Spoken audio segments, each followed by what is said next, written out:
What's up, everybody? We're finally getting back on the Project Plymouth here, Project Frank Castle. As you can see, I've already got started scraping some of this grease and grime out from underneath the bottom of it. In the last video, I worked on scraping some of the undercoating off the trunk floor in the back, but I'm moving up here to the front end now so we can scrape all this grease off and see exactly what we need to replace on this front end. Pretty sure the whole front end needs to be rebuilt, but before we order any parts, we're going to scrape everything off and do a good inspection on it. While I'm underneath here, I'm going to take some measurements before I unbolt anything. That way when we go to put it back together, we can get it in the ballpark just so we can get it to the alignment shop. Like I said, I've already got started on this one side over here, on the driver's side. I need to go in here and get the impact gun and take this passenger side wheel off, and we'll start scraping that side up. I'm gonna try to clean the K-frame up and all that. I know for a fact that we're gonna be needing a strut bar right here on the driver's side. As you can see, it's bent. I'm not sure how it got like that.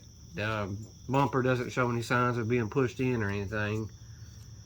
So, I don't know, maybe a tow truck hooked to that one time and maybe it was pulled up on a rollback with that, or somebody might have tied it down to a trailer by using that. Maybe that what caused it to bend, I'm not sure. But a lot of this video, it won't be much talking. There's just really nothing to explain. Just get in there and get after it, basically. I'll probably time lapse a lot of it, so if I find anything important, I'll stop the video and throw that in there. So yeah, let me go ahead and get this impact gun and knock this wheel off.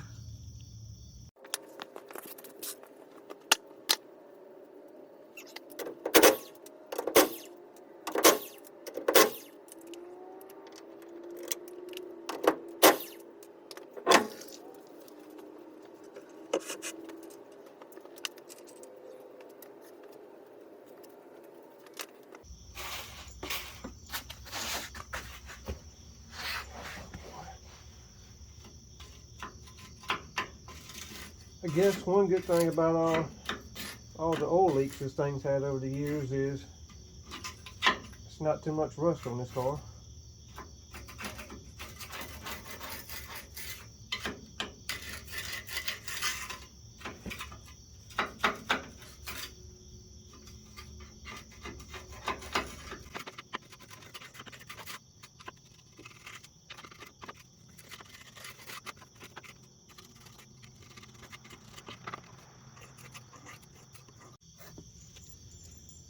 Little progress update for y'all. So far, all that's just off of the K member, so I definitely see a couple cold beers in my future tonight.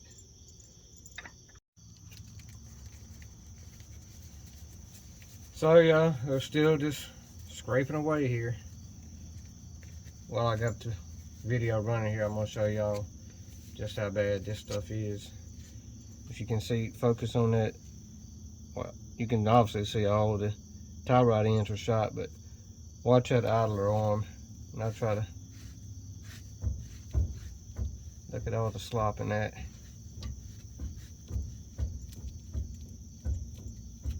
That's crazy. So hopefully when we get this thing done, it'll drive like a new one. Alright, a little progress report for y'all. I've got the sway bar out. I've got half the passenger side disassembled. I'm still fighting this strut rod here, trying to get this strut bar out, and I can't seem to find my pickle fork, so I guess I'm gonna have to go buy another pickle fork to separate these ball joints. I've tried whacking them with a dead blow, but they're just on there too tight, so yeah, that's about it. I'm just checking in with a little update for y'all. I'll probably wrap this video up here soon. We'll continue this in the next video, or y'all pretty much see what's involved in it. Just a whole lot of grunt work. Once I get everything cleaned up and get it ready to go back together, then I'll cover that in another video. But for these old C-body Mopars, so if you got one or you're interested in getting one, think about subscribing to our channel, because we got some content coming down the pipe for it. Not too many channels out there covering these old C-bodies, like I said. But appreciate y'all for watching. Stay tuned. See y'all in the next one.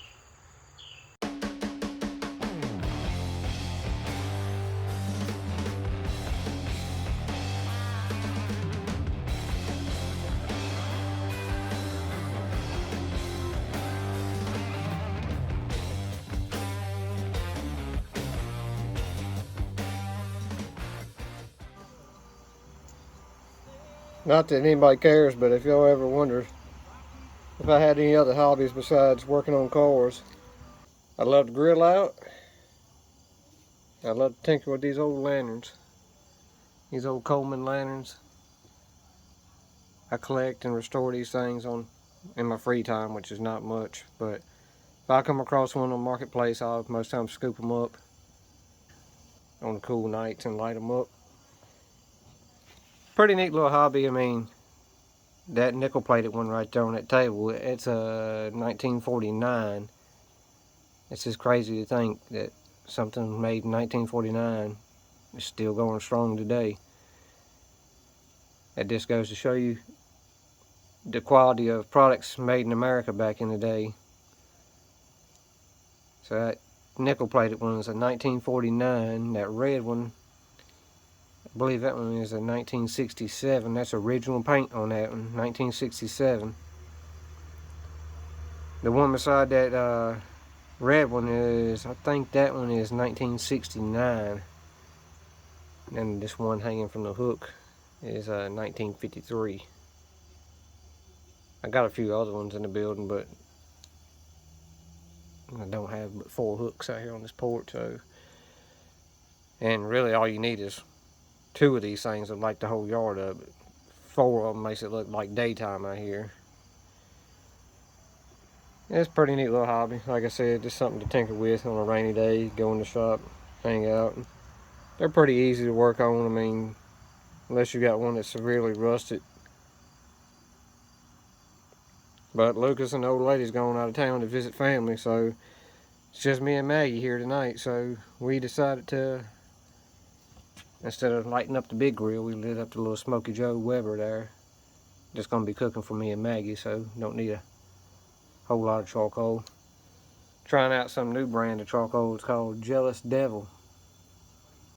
Check out B&B. It's in the orange bag if you want the briquettes. That is some good quality charcoal.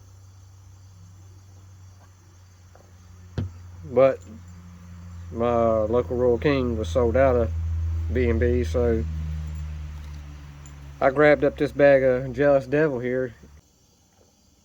But yeah, just after a long day with her, out there messing with that Plymouth, having us a cold land shark here.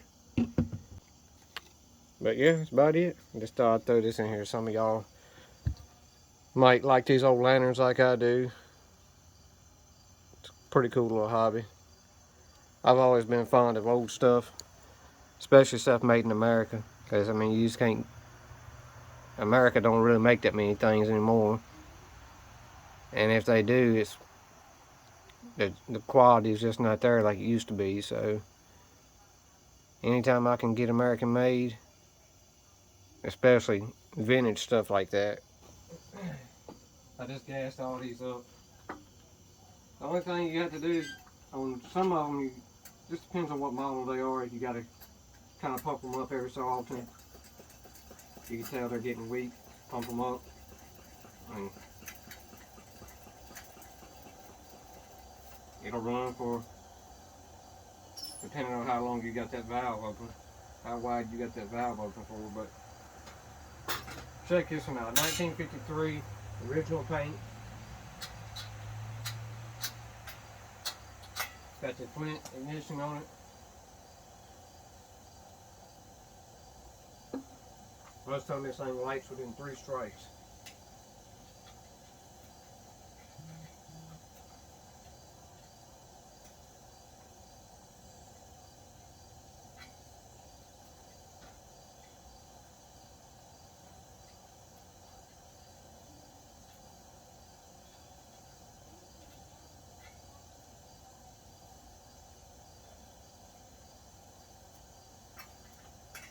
Feel like it's got any pressure on the tank.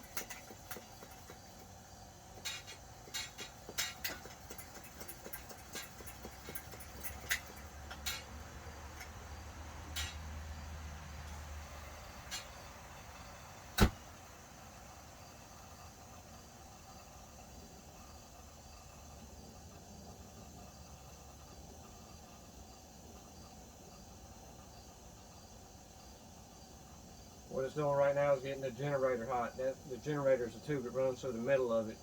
It carries the liquid fuel up, and as it passes between those mantles, it vaporizes that fuel. Basically, similar to a carburetor. Once it gets hot enough to vaporize that fuel, it dumps out, the gas dumps out into those mantle bags, and you got light. I mean, 1953, come on, y'all. Lit on the first strike.